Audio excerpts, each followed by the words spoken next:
paano tayo makabili ng Matic Coin sa ating GCash using Gcrypto? Panoorin niyo po ito.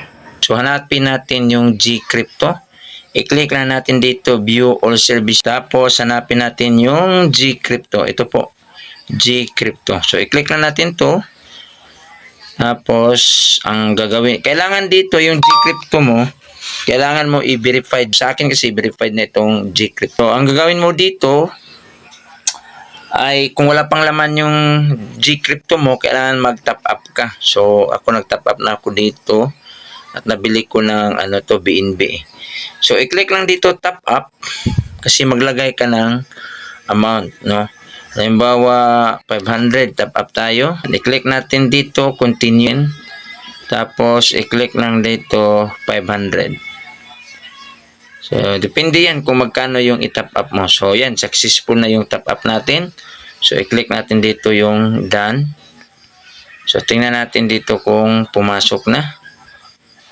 Okay, back to success. So, i-click natin dito, back to Gcrypto. So, meron ka na ditong 500 na top up balance. Okay, trading wallet. So, pang trading mo. So, ngayon, ibili mo ng Matic. I-click lang natin dito trade. Bibili tayo ng Matic. Hanapin natin dito yung Matic. Yan, ito po. Ang price ng Matic is 32.63. I-click natin dito, Matic. So, dito na. Ang selling price pala niya, kung magbinta ka, is 32.64. Ang buying rate niya is 33.98. So, okay pa rin yan. No? Pwede pa rin tayo makabili. So, pindutin natin dito yung mata para makita natin. Yan. Wala pa tayong Matic 0. No? So, ang gagawin natin dito is bibili tayo. No? Mag-buy tayo. So, nakatap up na tayo ng 500. Ibili natin yung 500 ng Matic. So, i-click lang natin dito buy. Okay? So, enter natin yung amount na 500. Ang price na is 33.978. So, ang mabili natin is 14.71 Matic. So, i-click natin dito, buy Matic. Yan, successful. Tapos, click mo back to Gcrypto.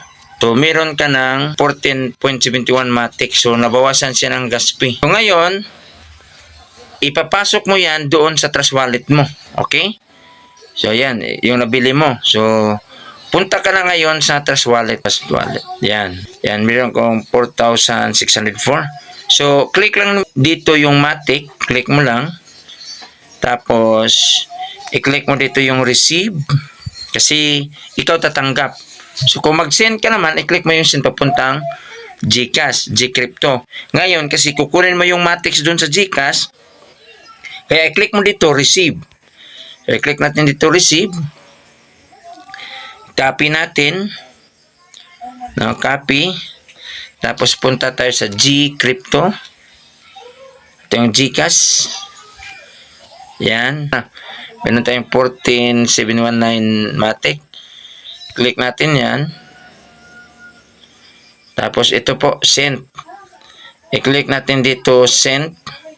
No, send. Send mo.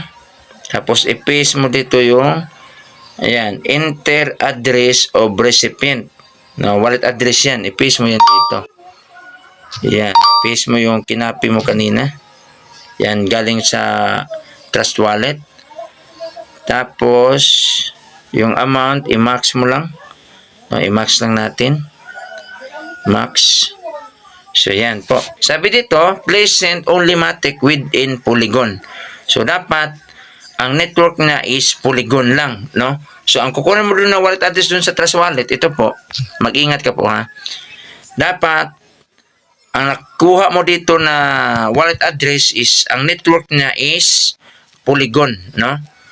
Ito, tingnan natin. Ito.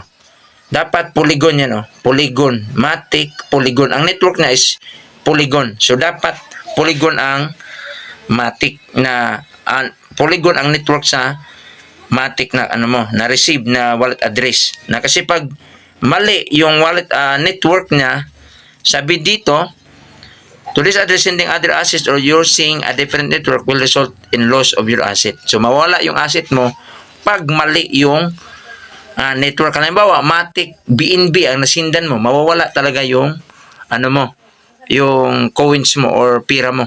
So, kailangan ingat, double check ka kung tama yung Matic na Polygon yung network ang sisindan mo. Okay? So, make sure na Polygon ang network. So, click mo dito ay understand. Check mo. Tapos, drag mo pataas. Tapos, click mo dito send Matic.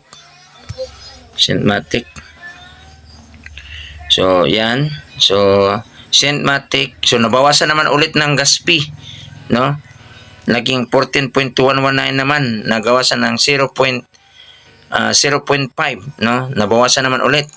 So, may gas fee talaga siya. No? Andun sa email pala yung authentication code. No?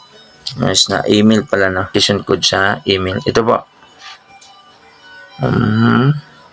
Ito, authentication code 048366. Tapos double check mo na tama yung wallet address sa sindan mo yan. 6FF ang last digit na sindan ko sa akin yan. I-touch mo lang para lumabas yung keypad.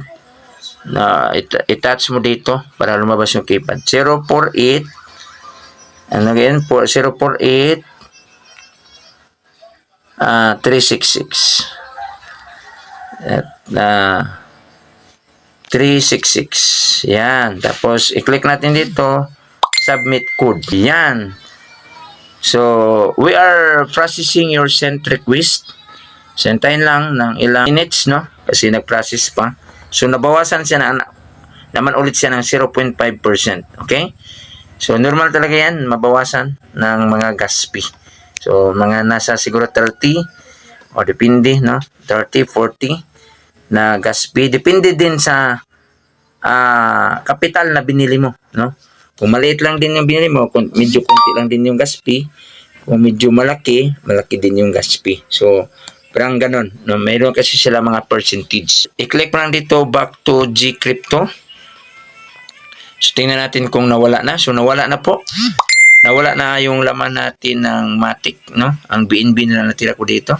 So, check natin doon sa Trust Wallet kung pumasok. Click natin dito, Trust Wallet. Check natin, pumasok na. Tingnan natin. Yan, pumasok na po. 14.2119. Okay, 14.2119 pumasok kasi nabawas na kasi nasa mga 30 pesos yung ang gas fee niya. Thank you for watching po. This is Coach Jonathan Halop. Magsabi sa inyo, never stop learning, then earning will be and unstoppable. To God be the glory po. Bye-bye and God bless.